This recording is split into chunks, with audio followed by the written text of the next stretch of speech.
যারা তারা প্রত্যেকেই মেডিকেল এক্সপার্ট। আগে এই এই যে ধরুন আগে পিএমগুলো করতো, মানে পোস্টমর্টমগুলো করতো এমবিবিএসরা, এখন এমডিরাই করে, মানে সেখানে ফরেন্সিক সায়েন্সের লোকজন থাকে। আমি বলছি কেউ বুঝতে পারলো না এটা কখনো হতে পারে? আচ্ছা, এটা কখনো হতে পারে জিডি এন্ট্রির উপর ভিত্তি করে ইনকোয়েস্ট রিপোর্ট হয়ে যাবে, জিডি এন্ট্রির উপর ভিত্তি করে এত কিছু হয়ে যাবে, এফআইআর স্টার্টই হবে না, এবং এত ঘন্টা পরে এফআইআর স্টার্ট হবে, সেটা একজন পোস্ট গ্র্যাজুয়েট ট্রেনি তার মৃত্যুর পরে। তাহলে ভাবুন এই রাজ্যের সামগ্রিক ল অ্যান্ড অর্ডার সিচুয়েশন কেমন, যে একজন পোস্ট গ্র্যাজুয়েট ট্রেনি তার সঙ্গে এরকম নৃশংসতা ঘটার পরেও তার সঙ্গে এই কাণ্ড ঘটে। তার মানে মুর্শিদাবাদের এক প্রান্তে কি ঘটছে, নদিয়ার আর এক প্রান্তে কি ঘটছে, জলপাইগুড়ির আর এক প্রান্তে কি ঘটছে। আমি ঠিক সেই জায়গাতেই, আপনি অত দূরে যাবেন না। এই কলকাতা শহরে 2 মাস আগে, 2 মাসও হয়নি, 1.5 মাস আগে এই ঘটনা ঘটেছে, এবং সে কারণেই আজ অনেকে হয়তো ভুলে গেছেন অঙ্গীকারকে। আমি ভুলতে পারিনি, আমাদের বাংলার মানুষ ভুলতে পারিনি, এবং সে কারণে অঙ্গীকারের বাবা মা তাদেরকে আমি এই মুহূর্তে স্টুডিওতে এনেছি।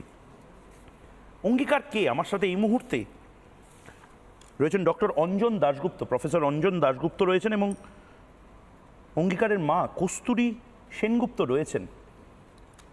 আমার সামনে এই মুহূর্তে কিছু নিউজ হেডলাইন্স খোলা রয়েছে, এবং সেগুলোতে একবার আমি যদি চোখ বোলাই, এটা রিপাবলিক বাংলাও খুব বড় করে খবরটা করেছিল, কিন্তু মনে হয়েছে যে আবার অঙ্গীকারের এই জাস্টিস দেওয়ার যে লড়াইটা সেটা শুরু করতে হবে। বারাসত হাসপাতালে গিয়ে কিশোরের খোঁজ করেন পরিবারের সদস্যরা, জুটল মার। দুর্ঘটনায় মৃত ছেলের দেহ দেখতে চাওয়ায় শোকার্ত বাবা মার, ভাগ্যে জুটল পুলিশের মার। ছেলের মৃতদেহ দেখতে চাওয়ায় পুলিশের মারে রক্ত ঝরল বাবার। মারধরের পর সদ্য সন্তান হারা দম্পতিকে বারাসত মেডিকেল কলেজে টেনে হিঁচড়ে নিয়ে যাওয়ার অভিযোগ পুলিশের বিরুদ্ধে। কি করে মৃত্যু জানতে যাওয়ায় অমানবিক আচরণ পুলিশের। এই সমস্ত হেডলাইন, এবং আমাদেরও একবার আমাদের শর্ট টার্ম মেমোরিতে আমরা সবাই ভুগছি, আমরা তাড়াতাড়ি ভুলে যাই। আমাদের 72টা রিলস দেখতে হয়, 58টা ওয়েব সিরিজ দেখতে হয়, আমাদের দেখতে হয় ঋতুপর্ণা সেনগুপ্তকে শাঁখ বাজিয়ে প্রতিবাদ করা, আমাদের দেখতে হয় সৌরভ গাঙ্গুলি শুধু একটা মোমবাতি জ্বালিয়ে চলে গেল, আমাদের দেখতে হয় সায়ন্তিকা গিটার বাজিয়ে প্রতিবাদ করছে, এগুলো দেখতে হয়। কিন্তু দয়া করে এই সমস্ত কিছু দেখার মাঝে এই প্রতিবেদনটা দেখুন, মনে করার জন্য অঙ্গীকার কে। অভয়ার আগে এই অঙ্গীকার এবং তার পরিবারের সাথে কলকাতা পুলিশ বা রাজ্যের পুলিশ ঠিক কি করেছিল একবার দেখে, এবং তারপর অঙ্গীকারের বাবা মার কাছে আসবো।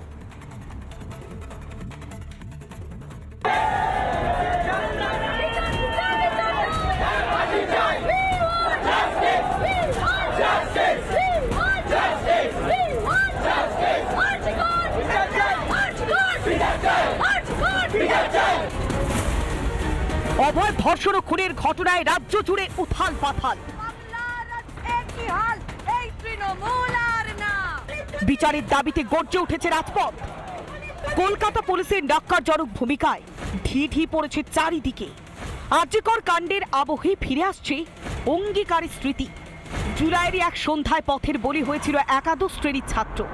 মনে পড়ছে বলতে, ও বাস থেকে লাফছিল, লাফার সময় ও মনে করলো বাসটা থেমে যাবে, ও লেবেই গেল অটোমেটিক। বাসটা টান দিয়েছে, তাড়া খেয়ে পড়ে যাওয়ার সময় ও বাসের তলায় পড়ে যায়। বাসটা পুলিশে ধরেছিল কৈখালি গিয়ে। হ্যাঁ বলছি, এই যে বাস স্টপেজটা আছে না, বাসগুলো সব এখানেই দাঁড়ায়।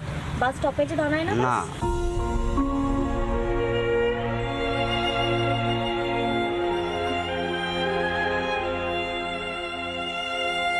ছেলেকে হারিয়ে দু চোখে যখন অন্ধকার, তখনই চরম পুলিশের দমন পীড়নের শিকার হয়েছিলেন হতভাগ্য বাবা মা। পুলিশের বিরুদ্ধে উঠেছিল মারধরের অভিযোগ।